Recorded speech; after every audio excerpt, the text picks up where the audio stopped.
Okay, everyone. We are going to pick up with a new thought. I know that we may not have gotten 100% comfort in everything that happened last week, but I think it's good to jump into something new. It's not that new. We're still spending our time with the mitzvah of you shall not delay. So just to review, we had this conversation about different New Years, and one of the New Years is talking about the festivals. And the question is, when you make a vow and you have to give a sacrifice as a part of that vow, how many festivals do you have until you've crossed the boundary of you shall not delay? So actually, I'm going to make a recommendation. If you have a smartphone that has access to Safaria, I would whip it out because I think it would be useful to keep our verses open. That's our Deuteronomy 16:16. It would be really helpful. So I want to highly recommend that people do that. If you want to just open, if you go to Facebook to this live video, it's a little meta, I know. There's a link to the Gemara page, and you can do it that way. Don't worry about it. No, you don't have. I actually went into Google on my phone for the first time the other night to look for something. I prefer not to use my phone. That's totally. No one has to. And anti-technology. That was the last text you said. Deuteronomy 16:16 is our core text for this section. For this section? Yeah, all of it. Okay. Exactly right. Does everyone find it? So it should see, hold on, maybe I got the wrong one. No, I'm sorry, 23:22. Joke's on you. Deuteronomy 23:22.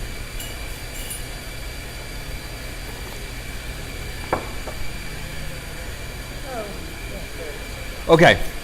So what I want you to do is to keep that in mind, because this is going to be kind of our core text that we're going to spend time with.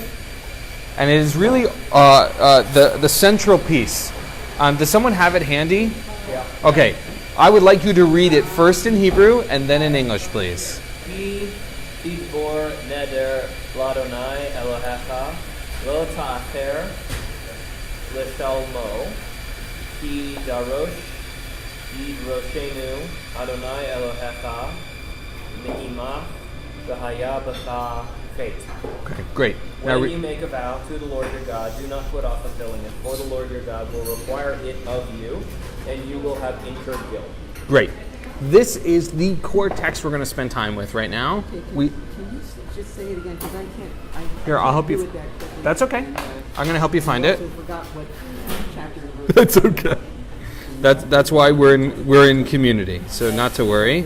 23, 22.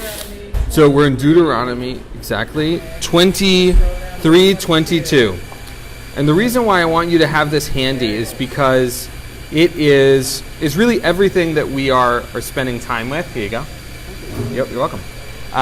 Everything is going to be crux around this verse. And it kind of already has. We haven't spent that much time with it, but today all the more so, I want us to make sure we are focused on it. So, just to briefly review, again, the idea is that we've made a vow, we've made a vow to give an offering to the temple. And this vow has a certain statute of limitations, if you will. And once you've waited too long, you've transgressed this mitzvah of you shall not delay, right? And we have this whole conversation. Deuteronomy 16:16 is the other one that has a list of all of the holidays. That's why I got confused. Hold on, I lost my train of thought. You've made this vow. You have a certain amount of holidays. And we spent all of those pages talking about what order of holidays and how many holidays do you have. So we're not going to spend time with that right now, but that's still our premise, which is we have a certain amount of time before we hit you shall not delay. Any questions or thoughts before we dig into the text? Okay, good. All right, we're on page 264 in our new sheets, at the very beginning of Perek 1, Daf 5, Amud Bet. And we're going to be at the little squiggly. This is the Gemara asks. I want to point out a couple of Aramaic terms. If you look at the first two words right before the question mark, it says Menahane Mile, which means from where are these matters derived? It is, right, remember, these are our technical terms, they're our punctuation. This is the question, how do we know what we know? Where is this derived from Torah? This thing that we're about to tell you. Yes. Where are these words from? Exactly. And then the next two words are Tanu Rabbanan. Oh yeah. Looks familiar. We know that. What does Tanu tell us? Says it's from a Baraita. It is from a Baraita. Exactly right. A Baraita is from the same period as the Mishnah. And Rabbanan means rabbis. So, from where these matters derived, the rabbis taught. All right, we got a whole construction of our idea right there. The last word is minayin, and then there's another word that tells us a question of derivation. From where is this from? Okay. Everybody good? All right, can I get a volunteer to read in English, please? Lots of Aramaic, little Aramaic, lots of English. Anyone want to read? Go for it. So the Gemara asks, from where are these matters derived? That all the offerings and vows listed above in the Baraita are subject to the prohibition against the wedding. Like the sages taught in the Baraita, the verse states, when you shall vow a vow to the Lord your God, you shall not delay paying it, for the Lord your God will clearly require it from you, and it will be a sin in you. And that's the verse that we are reading. From the words, when you shall vow a vow, I have derived only the halakha in the case of a vow offering, where one says, I undertake to bring an offering, thereby assuming personal responsibility to bring an offering, no matter what happens to any particular animal. But as for the case of a gift offering, one says, I undertake to bring this animal as an offering. He assumes responsibility only to bring that particular animal, without assuming a general responsibility to bring an offering. From where do I derive that this too is included in the prohibition against the wedding? Great, thank you. So let's just clarify terms a little bit, right? So where is it derived that if those of you who have the old packet will be able to know on page 260 is a list of like a gazillion different offerings that are subject to this conversation. And so the question that they're asking is, well, how do we know that all of that stuff is derived? It's still kind of continuing that inherent question in what we talked about last week. And here's the answer. From when you vow a vow, it defines. We have vow offerings and we have gift offerings, and they have different consequences. What are the different consequences? So for a vow offering,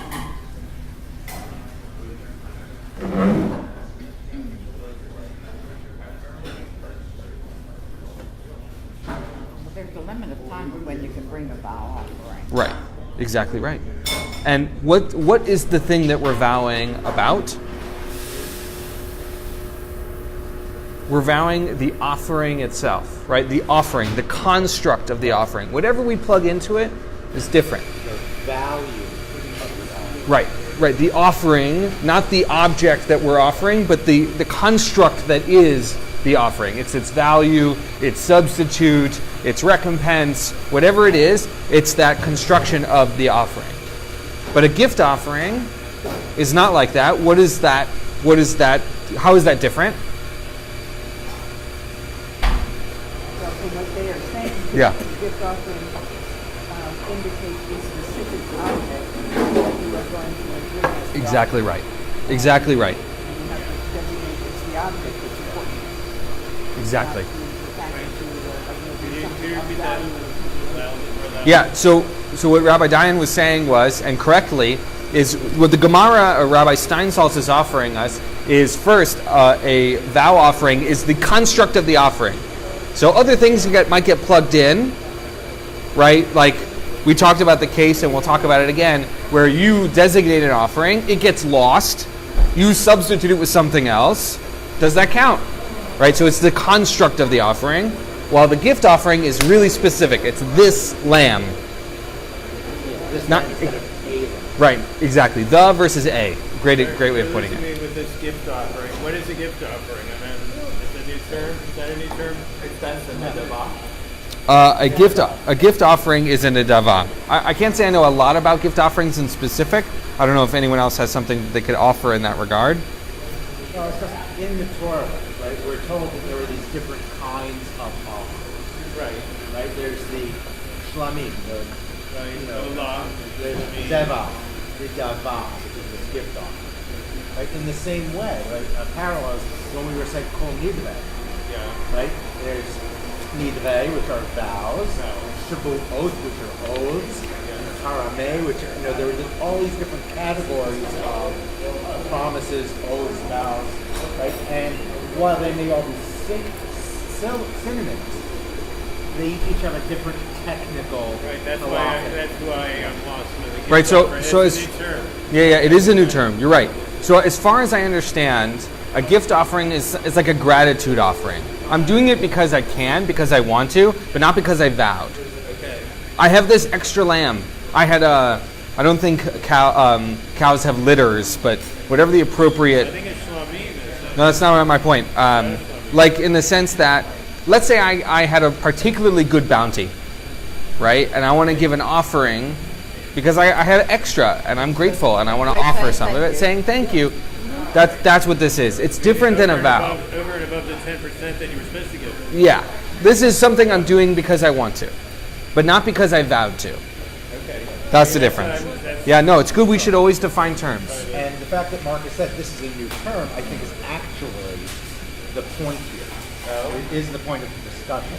Right, because it asks the question at the end, from where do we derive that we know this, that this applies? Because our verse says, if you vow a vow to God. And so the question is, well, what about a gift offering which is not a vow? How is that included? So I remember Rabbi Schiff taught at one point that if you tell someone, I want to invite you for dinner, it's as if you have made like this gift offering, because then if you don't follow through on it, it's as if it's not just that you were disingenuous, it's that you're taking something away from them. Is that relevant? That seems like a nice analogy, yeah. Wow. Right, That's kind of amazing, right? Why I never invite anyone to dinner. Right, so the analogy would be, right, if we expand that analogy, which I think is great. Right, so let's make that analogy broader. So a vow offering would say, hey, I promise, I vow to have you for dinner. I don't say when. What? To dinner. To dinner. To a dinner. Right, to a dinner.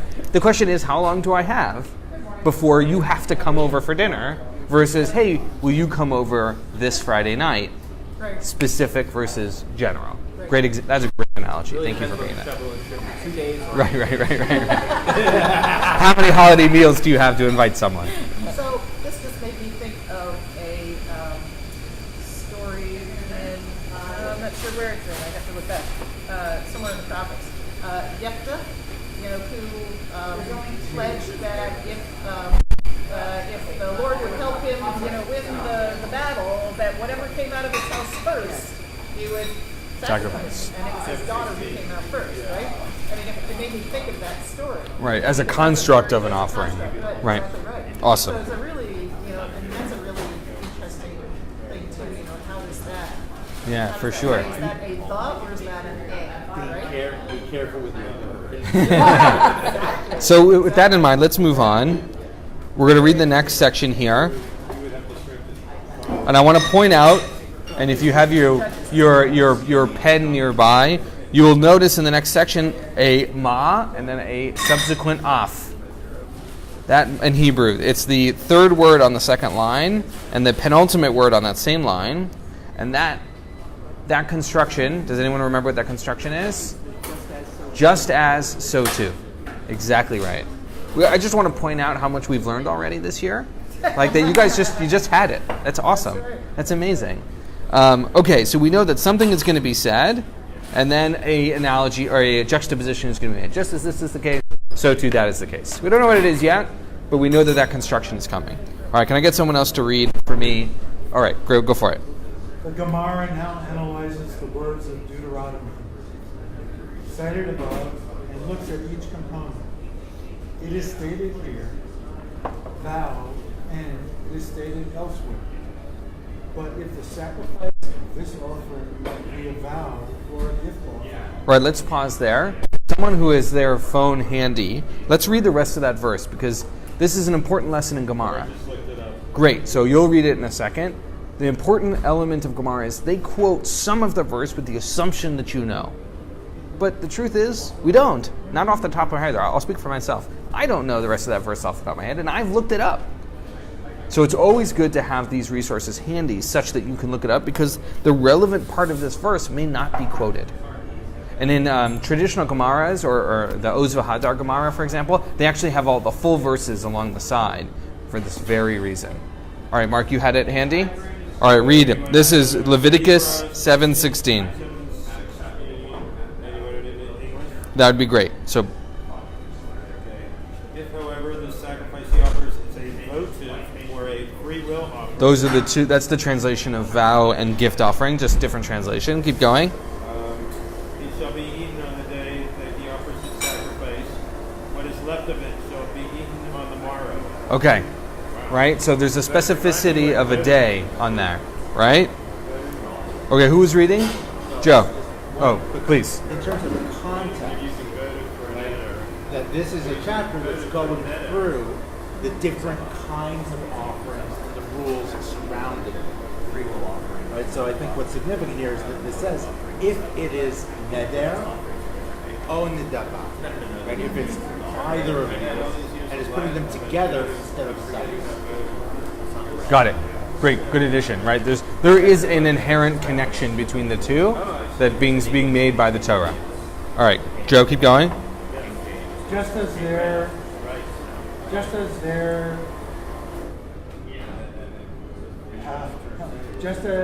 is a gift offering. No, so it's just as there in that location, a gift offering is. A gift offering is together with the vow and is governed by the same halacha. So too here, a gift offering is together with the vow and is governed by the same halacha. Right, this is Howie's point. Right, just as these things are mentioned together, they are therefore guided by the same halacha. They show up together, therefore they're governed together. That's the conclusion the Gemara is making, at least so far. Does that seem reasonable? I mean, to me, that seems relatively reasonable. Whether or not it stands like that, notwithstanding, right? Whether or not it remains that way, but seemingly, they show up together, they should be under the same rules. So they have the same holidays to go through to have them be So it could maybe not just expediently. So maybe not just right. So it could be that. It goes back to the same thing. You have Correct. X amount of But holidays. it could be there's lots of halachot around it. It could be time of day. It could be which hand you use. It could, like all sorts of different rules, right? Presumably they're following under the same rubric, and that might be when they're due as well. We don't know what that rubric is, right? So we're not defining it, but it's seemingly that they are under the same structure. All right, turn the page. We're on 265 now. Those following along. And so now what this Gemara is going to do, which is really interesting, we haven't seen it yet, is it's going to take this verse and it's going to cut it up and talk about each section separately. So the first part was vow. You and you shall vow a vow. That's the first thing. The next part of the verse is to the Lord your God, and that's what we're going to talk about next. Everybody with me so far? Okay. Can I get a volunteer to read next? I'll read. Great. The verse continues, to the Lord your God. This is referring to various types of consecrations that are allocated to temple maintenance, assessments, valuations, dedications, and consecrations. You shall not delay paying it teaches that one violates the prohibition against delaying if he is late in paying it, but not if he is late in paying its substitute, as will be explained below. For the Lord your God will surely require it from you comes to include all other things that one is required to bring. These are sin offerings, guilt offerings, burnt offerings, and peace offerings. Great. Nice job. So, we are taking this verse and we're separating it out. So the first part, we talked about vows. Second part says, to the Lord your God. The Gemara gives us what definition? What is this coming to teach us, presumably? 4 things. Which are? Well, I can only tell you in Hebrew. Okay. The Damim, the Erechim, the Harim, and the Hekdashim. Right. 3 of the 4. That's right. So assessments, valuations, dedications, and consecrations. But I got 3 of the 4. So, meaning to say that this verse, because it says to the Lord your God, it has a specific context. Now, it's a little obtuse for us, right? We can make an assumption. It doesn't clarify for itself, right? But presumably, this is to God for a purpose. The next part of the verse it quotes is, you shall not delay in paying it. What are we learning from this? That's different than what we've learned already. But you can have the option of the 3 holidays delay. If you shall not delay, then it's immediate. You make the commitment. Okay, so it doesn't define how long the delay is, right? That's that whole discussion we had before, but it's certainly applicable to what?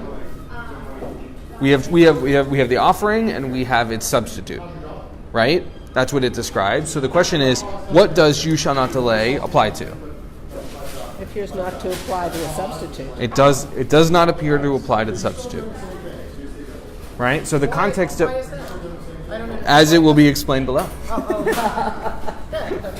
But yeah, it's not clear thus far, right? It comes out of nowhere seemingly. The only time we've seen this before was in the case on the previous page where it said, okay, I have this offering, I've lost it somehow, that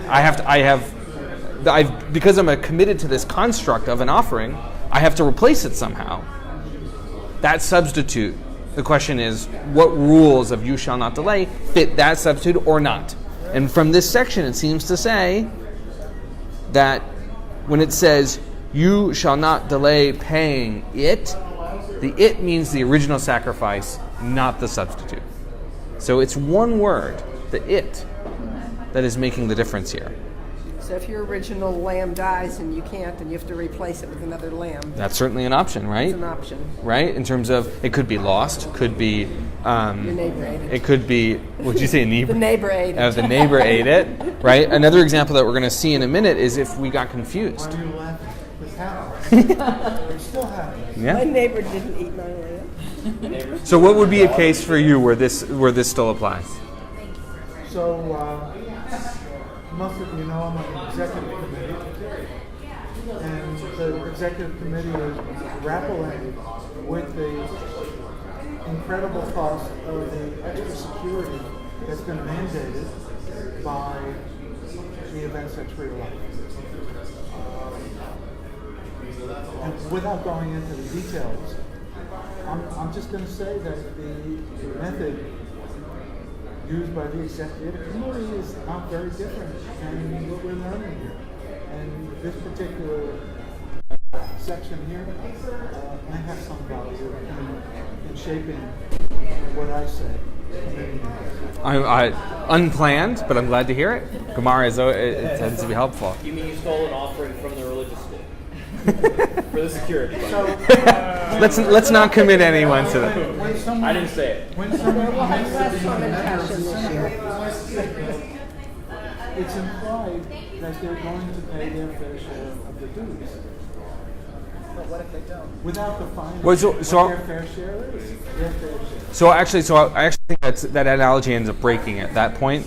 But I think another example of this might be such that right, I could say, we'll use the dinner example, right? Which is I'm going to invite you to a dinner versus the dinner, right? And the question is, let's say I invite you for dinner and you're sick and you can't come. Am I still on the hook for the makeup dinner?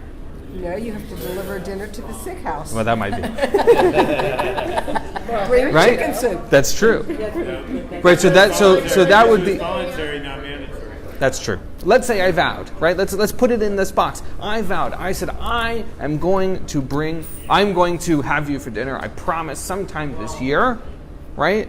And we agree on a date and we say, okay, this is going to be the dinner, and then you can't make it. So the question is, when we do the rain check the next time, how long do I have? What's my? Did I? You were going to serve the dinner that night. But you didn't. They said, Right. So that's true. That's certainly right. The lamb didn't arrive for sacrifices, right? Why was the lamb late for sacrificing? No, I'm just Did kidding. you specify that there was going to be a Right. makeup day available? Right. So I think to keep our analogy, right, which is, does this promise apply to the original or to the substitute? The Gemara is telling us the original, but not the substitute, and we're going to get into it later. It actually is an interesting discussion Can there. you do your vow and say, if perchance you can't make it for dinner on this specific date, we'll do it on that specific date. Right, so a And then you're contingency. It's contingent, and you're not. Right, You're so- sort of off the hook. So a contingency is a different case, but a valuable one, Yes. right? What if I say I'm going to bring this lamb, but God forbid something happens to this lamb, I'm going to bring that one instead. Right? We haven't encountered that, but that seems like a reasonable thing for And us. that's part of your vow, so you wouldn't have committed Potentially. the sin. Oh, we're really good at getting out of vows in this group, I guess. Well, no, that's actually a way take of them. keeping Right. That's right. You wouldn't. Right. Exactly. You're still keeping your vow. You've made a. So in the context of the Gemara, the question with the Gemara, remember, the context of this question is not, did I get the right creature? Is how long do I have before I've crossed the boundary of I missed the boat? I waited too long. Let's keep going because I think there's some interesting stuff, especially with the substitute stuff ahead. So the next section that Aviva read said, "For the Lord your God will surely require it from you." Now, the question is, what are these things that are required? The key word here is require. And these are the sin offerings, the guilt offerings, the burnt offerings, and the peace offerings. These things are of a different category. And actually, we're going to read the note. Let's just make sure this is the right one. Yeah? Can someone read the note for me on the right side? Which one? The big one on the top right. Yeah, I was reading it. Go for it. Why don't you read it out loud for us? I can see it. If you can, we'll have someone else read it. Rashi explains the Gemara is referring to the special burnt offerings of appearance in the temple brought on the Goat festivals. He adds that it cannot be dealing with gift burnt offerings here because they were already mentioned earlier. The early authorities point to a difficulty with Rashi's opinion. A burnt offering of appearance has a set time and must be brought on the festival, and one who fails to do so transgresses the prohibition against delaying immediately after the festival. Some explain that here the Gemara is referring either to burnt offerings that were set aside and lost before the festival, rid, or to burnt offerings that were set aside as burnt offerings of appearance, not for any specific festival, from the Ritva. In the Turei Eben, it is suggested that the Gemara is referring to obligatory burnt offerings that are not burnt offerings of appearance, e.g., the burnt offerings brought by one who is lacking atonement. The peace offerings mentioned here must also be understood as obligatory peace offerings, e.g., those brought by a Nazir. Great. All right, so there's a lot of extra information in there to learn about offerings. But I think the key piece is this. These offerings, sin offerings, guilt offerings, burnt offerings, and peace offerings, are really specific. Talking about things that show up in holidays, right? We talked about them a little bit. Sin offerings, which are a result of a very specific action that the Torah defines requires an offering at the end. Burnt offerings and peace offerings, guilt offerings. We talked about those in the context of Pesach before, but really holiday stuff, right? And so these things have a different level of requirement than a vow or a gift offering or things like that, because they are attached to a particular period of time. Everybody with me? Cool. So just to take one meta step back, what we're doing is we're taking a verse and we're saying this part means this, this part means this, this part means this. We might get lost a little bit in the details, but I think that construction is really important in understanding Gemara. Okay. So essentially, they're kind of making the same point that we've been discussing all along, which is that there is a difference between what's vowed to go to as a part of a festival procedure and what just comes from your own wish to. Right. So we and the Gemara are both clarifying which things fall into which box. Right. In some sense, we've been defining it in terms of vow versus gift, or here they're taking the verse and saying, oh, this verse refers to this part of the litany of things, and this verse tells us about those litany of things. Exactly right. So we have all these texts, all these volumes. We have the law, we have commentary and commentary, we have discussion, and we have opinions. Nevertheless, we still need judges to make final decisions. Not only that, we can't even agree on who the judges should be. Okay. I'm just going to end that discourse right there. All right. The judge would have been the head rabbi of this. So actually, I'll just take a detour on that very briefly, which is the way that the rabbis understood that kind of judgment process. Right? There's a ton of details here. How do we sift through it? One of the primary materials that that were created is the text of the Rif, which are in the back of many Gemaras. And what they do, what he does is he removes all of the narrative portions of the Gemara and leaves only the laws. And the purpose of that being, since he was a judge, was to say, we don't need all those other things. Here are the rules. This is how you're going to do it. Now, of course, even if you pull out all of the narrative, you still have a giant amount of content, which was why when the Rambam created the Mishnah Torah and the Shulchan Aruch made the Shulchan Aruch, were so powerful, was because we made this so much easier to use. If you had to know all of Gemara in order to rule a case, that's really challenging. Now, of course, that's not a bad thing, learning all of Gemara to rule a case, but it makes it really hard. All right, let's keep going. And we're going to focus on the words "for the Lord your God" in that verse. So, on page 264, which is the previous page, can someone just reread the verse for me? I just want to freshen our minds. When you make a vow to the Lord your God, do not put off fulfilling it. For the Lord your God will require it, and you will have incurred guilt. Great. Just want to freshen our mind. All right, back to where we were before. We're on the second paragraph of 265, or the 1, 2, 3, 4, fifth paragraph on page 5b. And it says the words in this verse. Can someone read for me? Who hasn't read yet? All right. The words in this verse, "for the Lord your God," are an apparently superfluous phrase that in fact comes to include additional things in the prohibition. All right, just going to pause you really quickly. Did any of you think that phrase was superfluous? So let's just make sure we understand why it seems that way. It says, when you shall pay a vow to the Lord your God, you shall not delay in paying it, for the Lord your God will surely require it from you. We're already talking about the stuff we're giving to God. It seems almost redundant to say, for the Lord your God. That is the context in which we're talking. It's just a reminder, it's hammering it in. Well, so that's one answer of why we're seeing it twice. The Gemara is going to offer another. Keep reading. These are vows of charity and tithes and firstborn offerings. Okay, so that is what the answer the Gemara gives. That extra, the repetition of those words, for the Lord your God, are coming to add charity, tithes, and firstborn offerings. Right? Because we have this big list a couple pages before of all these offerings, and we're trying to squish them in to make sure our list is complete. All right, keep going. From you, which is from the text itself. This comes to include other items that one gives of one's own for the sake of a mitzvah, i.e. gleanings, forgotten sheaves, and produce of the corner of the field. And it would be sin in you.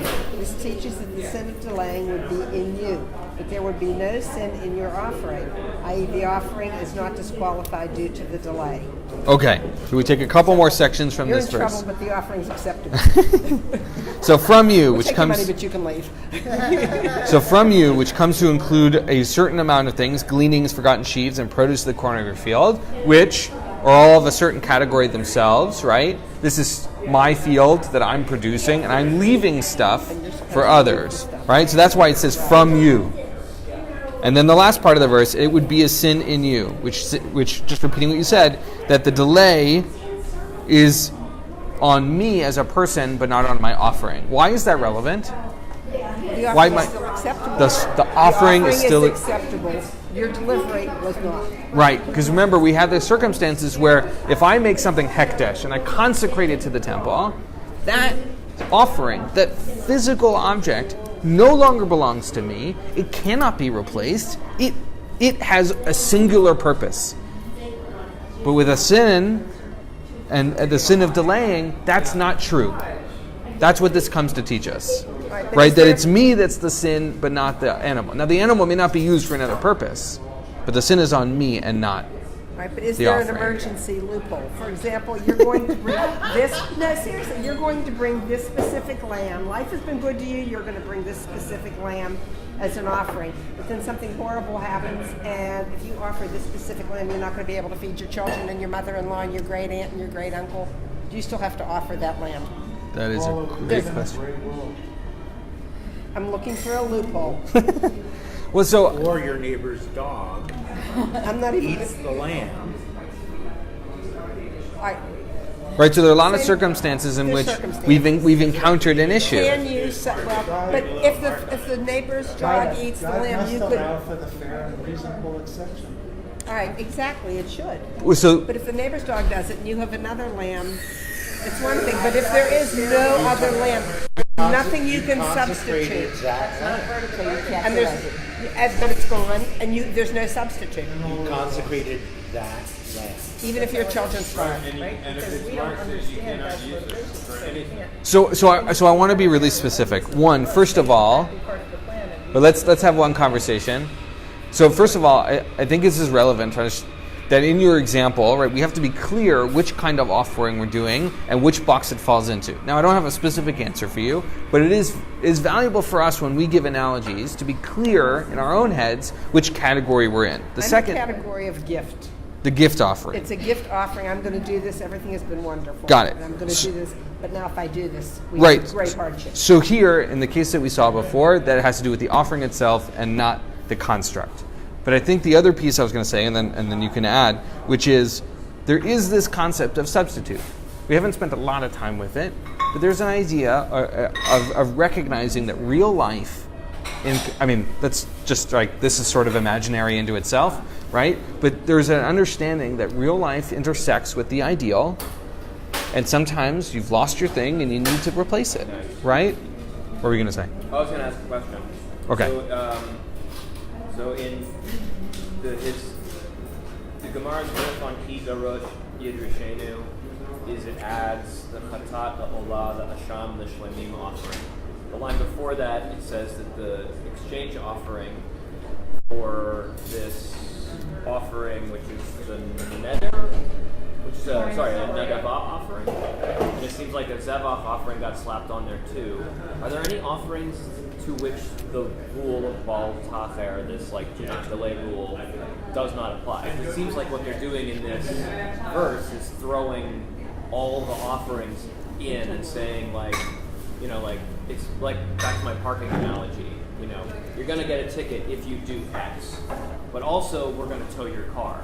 And then it says, on the rest of the parking placard, somewhere down at the bottom it says, anytime we give you a ticket, we're also going to tow your car, right? Like they're throwing all the rules.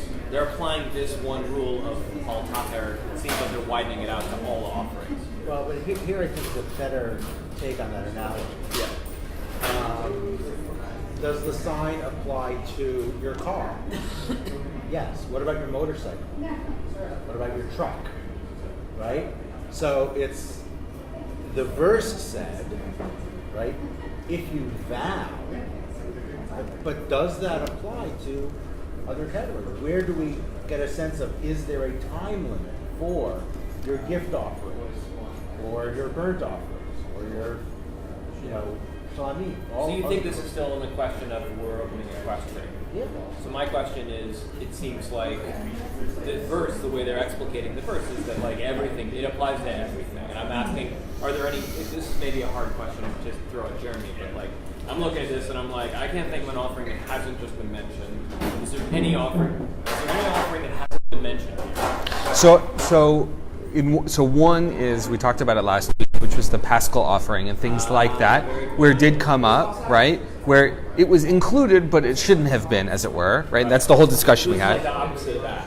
Right. So this is saying. So that was. We had this list, and we found an exception that doesn't work anymore.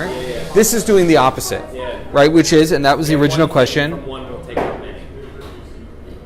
Well, yes, I think so. So I'm not sure I followed that. Which was the question originally asked is, from where is this derived? Right. All of these offerings are included.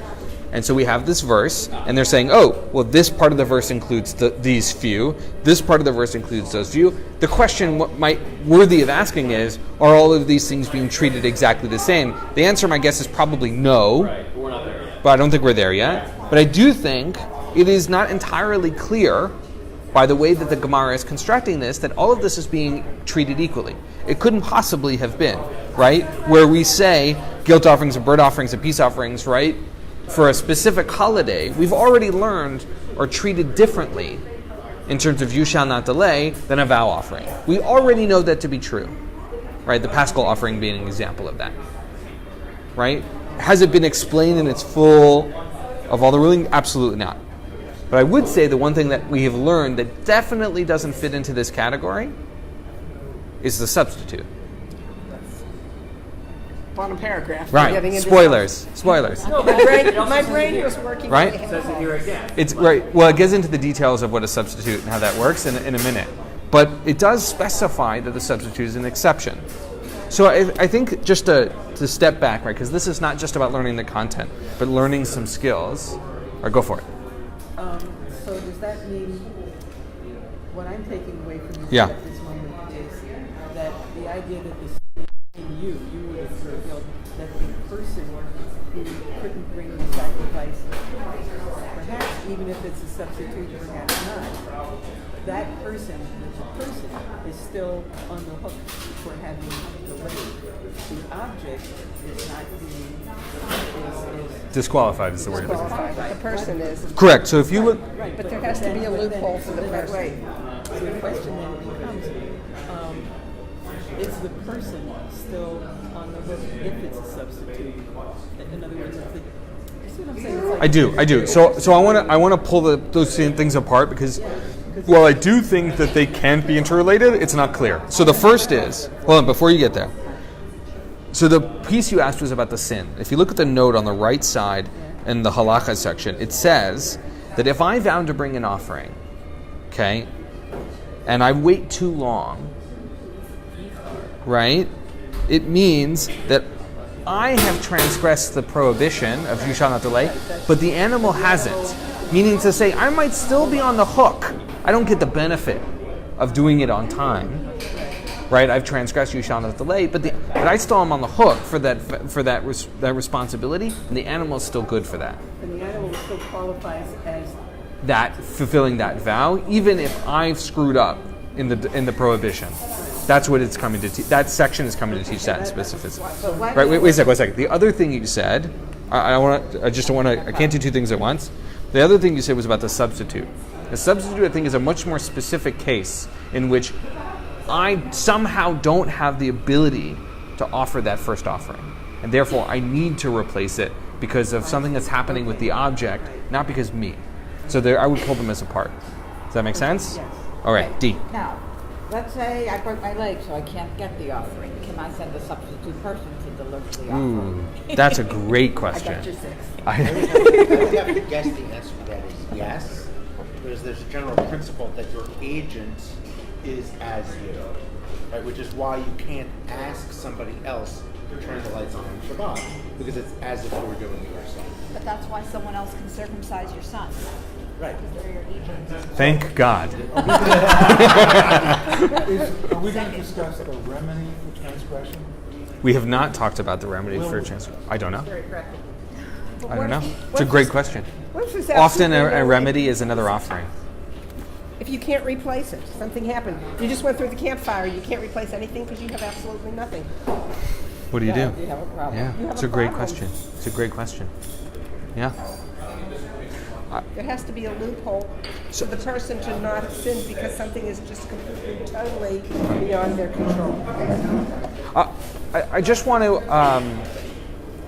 I just want to take a meta step back before we get into the substitute thing, and maybe we won't have time for it today.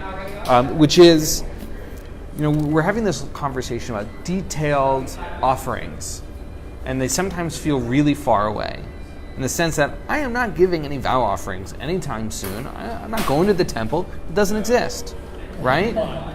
So, but I think this is really important, because we can sometimes get lost in these details, which isn't necessarily a bad thing, in the sense that the details offer us certainly one thing. First, that we learn about them. They're part of our tradition. Two, that we learn about how we construct them in terms of putting these arguments together, right? So those are, I think, are inherent values. But I think for us is to understand that there is an inherent piece about giving something up. That these offerings are about something that I have that won't be mine because I've offered it for one reason or another. And that inherent, we don't spend much time talking about that inherent quality of a sacrifice, of giving something that I have for a higher purpose. Now, it might be because I've committed to it, right? I've said out loud, I'm going to give up this thing for the sake of my responsibilities. Or I have an obligation because of my community responsibilities or my responsibilities to the divine, right? I'm giving something of myself. So I think the point, in addition to learning Gemara and having conversations and doing the Shakla V'Tarya, the back and forth, is to recognize that we're talking about the giving up of something that's important to us because we have an obligation or responsibility, or because I've made a promise. And that context is important. Because the truth is, we make promises and we have obligations every single day of our lives. And how we do them and the timeliness in which we do them do matter. And so even though we're talking about this concept of you shall not delay, and I got this whole year to give this offering, and what if the dog ate my homework, right? The context is, I have made a promise. What does it mean for me to fulfill it? I have an obligation. What does it mean for me to follow through? I think that is important stuff for us to take away, that we hold in addition to these details.